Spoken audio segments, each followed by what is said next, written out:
Hi YouTube, this video is all about medication control for sciatica.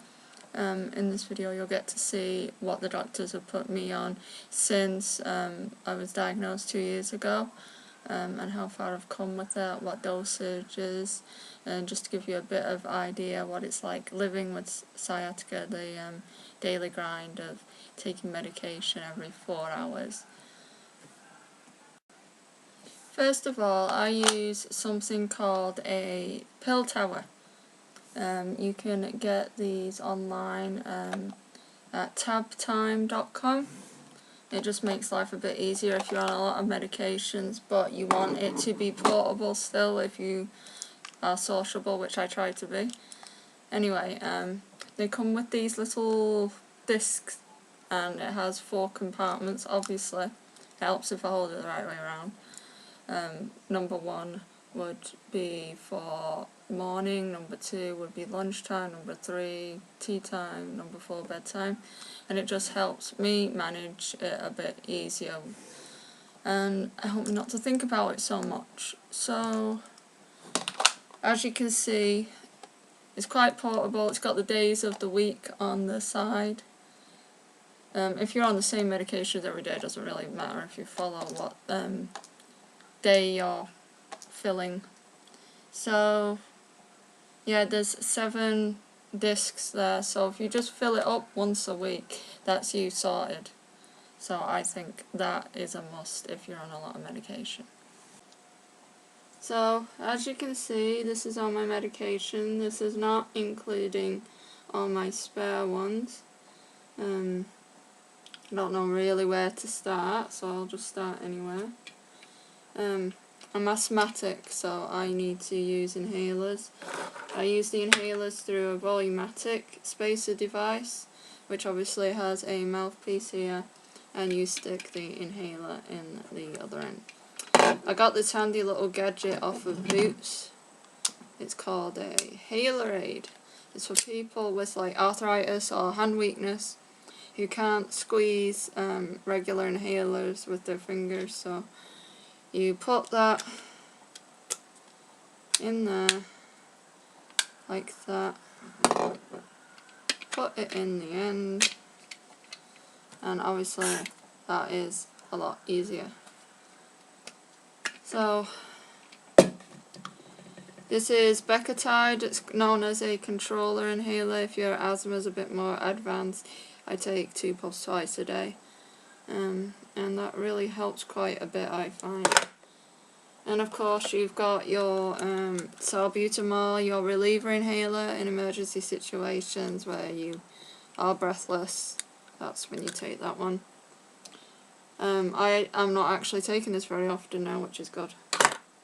And this is salmeterol. It's called the Preventer inhaler. And this is, again, if your asthma's a bit more advanced, you can use this and it'll help it up a bit. Twice a day, 2 puffs. I don't have a Halerade for this one, as you can see. It's a bit different in size to the other one, so I need to get a smaller Halerade off Boots. Another handy device, while we're on about devices, is this thing. I ordered this out one of those catalogues that comes, you know, in the junk post. It's a pill popper, and I'll show you how that works in a minute. Okay, so we'll start off with pain management for sciatica, what this whole video is about. First you've got the Tramadol. I don't know if you can see that. 50 milligrams. I take, my maximum dose is 6 tablets in a 24-hour period. The usual for an adult is 8, but because I'm a bit underweight at the minute, I can't take 8, but I do take 6. Then we've got amitriptyline. That's another well-known sciatica drug. Quite a few people, if you look online for sciatic nerve pain, you will see this as one of the top 3 drugs that people try first. I take 2 of these. how many milligrams is the 10 milligram tablets, 2 at night, because they can make you drowsy, so they advise you take it at night. But I end up feeling drowsy during the day despite taking it at night. So it all depends on you as a person. Right, and we've got, well, I don't seem to have the Lyrica here, but I am on Lyrica. I take 100 milligrams twice a day. Paracetamol, I can take 2 every 4 hours if I need to, but I don't like to take a lot of paracetamol, especially with everything else. You know, if you can cut down on the meds, why not?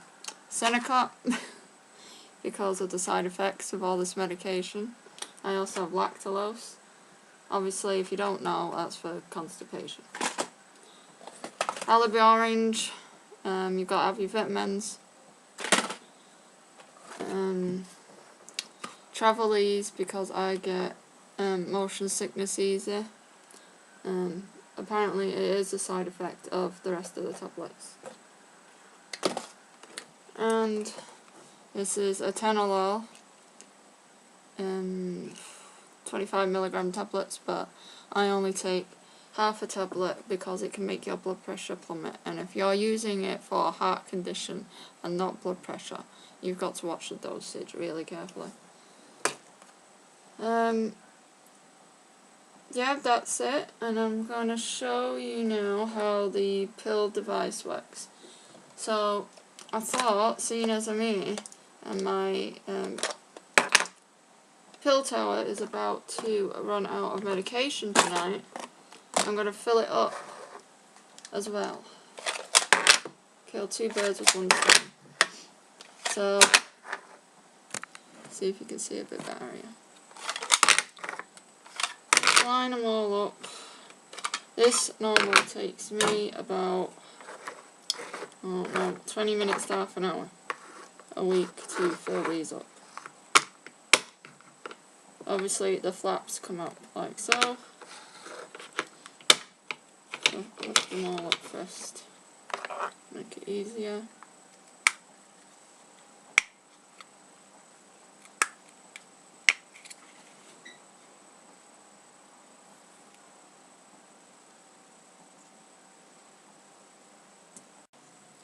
Voila. Okay, we're going to start off with the tramadol. The tramadol is what I take the most of, and I always end up running out. These are quite okay to get out the packaging, so I'm not going to use the pill popper for this.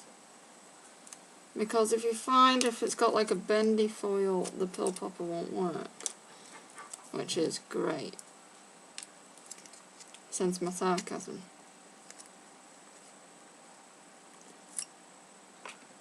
But yeah, you automatically remember what meds you're on, but it's easier to fill up a week's worth than doing this every single day, because I can imagine it can be a bit depressing, as it makes you focus on the fact that you're on a lot of tablets if you're constantly having to sort out your medication for the day. Alright, so for example, there's 1 day's worth of tramadol in there. Now, I'm not going to spend the rest of the video filling up the rest of this because it'll be far too long and you'll get bored. So I'm just going to show you quickly how the pill popper works. Maybe you can purchase one if you find it'll be helpful to you. Right, so as you can see, there is a hole there, and that's where the pills go in, and they go down into there, and this thing pushes the pills into there. So what you do is you line it up, the pill over the hole, make sure that's on it,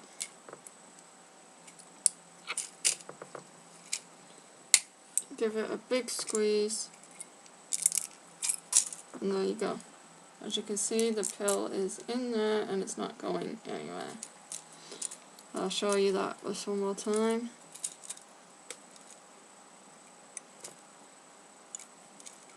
can go at it from almost any angle, and don't drop it like I did. It's easier than getting all worked up when you can't open these ones, especially if the tablet's really small. Well, I'm finished doing that now, so I'm going to talk about what I've been on in the past 2 years. First I started out with something called hydrocodone, otherwise known as Vicodin, and that's a drug mostly used in the US. I don't actually think they have it here in the UK. If you're wondering why I'm in a funny angle, my leg's playing up, and the only way to relieve it is lying down, so you'll have to just bear with me. Anyway, after that didn't work, they tried some combination of paracetamol and hydrocodone, which I don't see the logic in how that would have improved anything, but they do but try. And then they tried a combination of gabapentin and hydrocodone. The gabapentin was quite a high dose, 300 milligrams 4 times a day, and with that I started experiencing some feeling of, it's like almost being not out of your body, but not like as alert as you normally would be, almost as if you're zombified. That was the feeling I got from that, and I was on that for a year and a half. Then that's when they tried to change the hydrocodone over to the tramadol, and the tramadol seemed to help a lot more with my general pain to do with the muscular dystrophy and being wheelchair bound, the pain that comes from that. But as far as the nerve pain goes, it only touches it on a good day, and good days for me are quite, far apart from each other, but I do have them, so I can be thankful for that. So that would lead us up to my current combination of tramadol, Lyrica, and amitriptyline. The one I find most beneficial is the amitriptyline. Although it makes me quite sleepy, it does seem to give me more good days than I had before. The Lyrica I didn't see any improvement with, but the doctors have advised that I continue with it.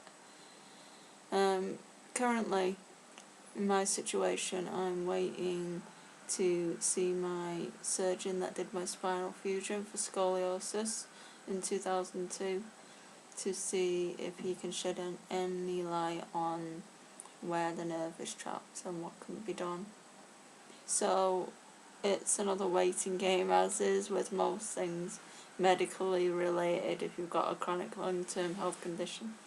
So that's the end of that. If you have any questions about any of the medications I'm on, feel free to comment, and I'll try and answer them.